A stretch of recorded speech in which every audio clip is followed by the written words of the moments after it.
नमस्कार, मी प्रियांका नागने आपल्या मराठी चॅनलवरती तुमचं सर्वांचं स्वागत आहे। एक मोठी बातमी आलेली आहे। एबीपी न्यूज हे जे मोठं न्यूजपेपर आहे त्याच्या थ्रू सांगण्यात आले आहे की एक मोठी बातमी आहे। लातूर जिल्ह्यात लाडक्या बहिणींना दे धक्का, 25,000 अर्ज बाद झाले आहेत व 8वा हप्ता त्यांना मिळेल की नाही अर्जात अनेक त्रुटी निर्माण झाल्या आहेत। राज्यात एकीकडे विधानसभा निवडणुकीपूर्वी मुख्यमंत्री माझी लाडकी बहीण योजनेचा मोठा गाजावाजा आला होता। म्हणजे आपल्या सर्वांनाच माहिती आहे की निवडणुकीपूर्वी कोणतं चेकिंग करण्यात आलं नाही। सरसकट सगळ्याच बहिणींना इथे अर्ज स्वीकारले गेले होते व सरसकट सर्वच बहिणींना इथे लाभ मिळाले होते। पण आता जानेवारी महिन्यापासून बऱ्याच महिलांना लाभ मिळाला नाही। बऱ्याच बहिणींनी इथे कमेंट केले आहेत की आम्हाला जानेवारी महिन्याचा लाभ मिळाला नाही।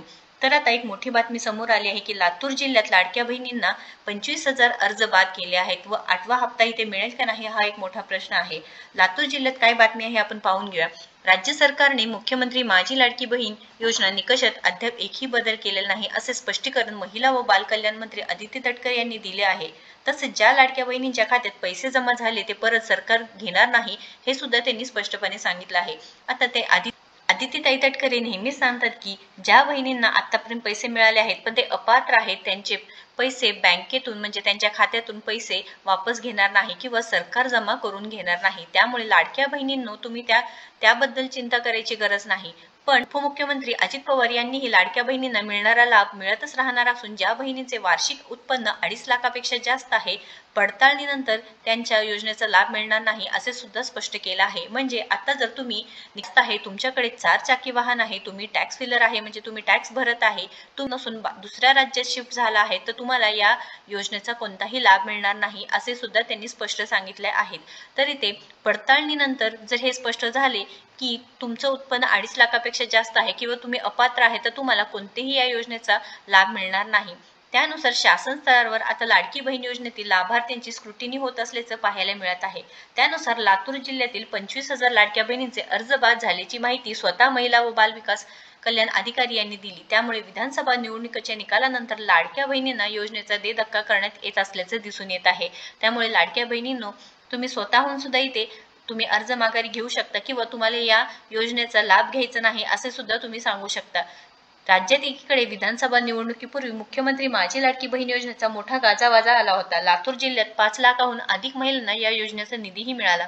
पण दुसरीकडे निकालानंतर या योजनेत पारदर्शकता आणली जात आहे। अर्जाची छाननी केल्यानंतर आता लातूर जिल्ह्यातील तब्बल 25,136 लाडक्या बहिणींचे अर्ज रद्द करण्यात आले आहे। लक्षात घ्या तुम्ही बहिणींनो, एबीपी न्यूज या न्यूजपेपरमध्ये ही बातमी आली आहे की 25,136 लाडक्या बहिणींचे अर्ज रद्द करण्यात आले आहे। लाडक्या बहिणींना महिन्यासाठी 1,500 रुपये प्रत्येक महिन्याला खात्यामध्ये जमा करण्यात येत आहे। आतापर्यंत 7 महिन्यांचे 1,500 प्रमाणे पैसे खात्यावर जमा केले आहे।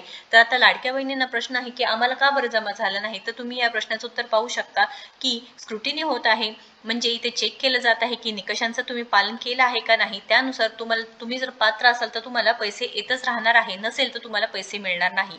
तर आता 8वा हप्ता जमा होणार की नाही, या लाडक्या बहिणींना 8वा हप्ता जमा होणार का नाही। लातूर जिल्ह्यात योजनेचे प्रारंभी पहिल्या टप्प्यात 3,42,152 अर्ज दाखल झाले होते। दुसऱ्या टप्प्यात 2,50,000 अर्ज दाखल झाले होते। एकूण 5,92,000 प्राप्त झाले असताना दुसरीकडे छाननी काम सुरू होते। या छाननीमध्ये अर्ज रद्द करण्यात आले आहेत। कारवाईच्या भीतीने काहींनी योजनेचे निधी नको असे पत्र व्यवहारही केला आहे। निवडणुकीनंतर राज्य सरकारने ही योजना सुरू ठेवली असली तरी नियमांवर बोट ठेवत अंमलबजावणी होत असल्याने आता अनेकांच्या खात्यावर 8वा हप्ता जमा होणार का नाही हे पाहावे लागणार आहे। त्यामुळे लाडक्या बहिणींनो लक्षात घ्या, तुम्हाला जर 8वा हप्ता पाहिजे असेल तर तुम्ही पहिल्यांदा बघून घ्या की तुम्ही पात्र आहात का नाही। म्हणजे तुम्ही जर अपात्र असेल व तुम्ही कमेंट करत असाल की आम्हाला पैसे मिळत नाही, आम्हाला हप्ता मिळत नाही, तर त्याचे उत्तर तुम्हाला इथे स्वतःहून मिळालंच आहे। तुम्ही जर अपात्र असेल, तुम्ही या निकषांमध्ये बसत नसेल तर तुम्हाला कोणतेही हप्ता यापुढे मिळणार नाही। पण इथे लाडकी बहीण योजनेबद्दल अजूनही काही बातम्या आहेत। राष्ट्रवादीचे आमदार आणि माजी मंत्री अनिल पाटील यांनी लाडकी बहीण योजनेबाबत मोठं वक्तव्य केलं आहे। ज्यांनी या योजनेचा अर्ज भरले असतील पण लाभ घेण्यासाठी पात्र नसतील अशा महिलांचे नावे कमी होतीलच असे वक्तव्य अनिल पाटील यांनी सुद्धा केलं आहे। सगळेच हे म्हणत आहे की आता की जे महिला अपात्र आहेत त्यांना लाभ मिळणार नाही, पण जे पात्र महिला आहेत त्यांना लाभ मिळतच राहणार आहे। खूप महत्त्वपूर्ण माहिती आहे, लाडक्या बहिणींपर्यंत नक्कीच पोहोचवा। आणि तुम्हाला जरी ते पैसे मिळत नसतील किंवा पैसे मिळाले असतील तर नक्कीच कमेंट बॉक्समध्ये सांगा की कोणाला पैसे मिळाले व कोणाला पैसे मिळाले नाही। तर लक्षात घ्या, तुम्ही अपात्र असतील तर तुम्ही जर निकषांमध्ये बसत नसाल तर तुम्हाला पैसे मिळणार नाही व डीबीटी लिंक आहे का तुम्ही एकदा चेक करायचं आहे, ते सुद्धा पाहायचं आहे।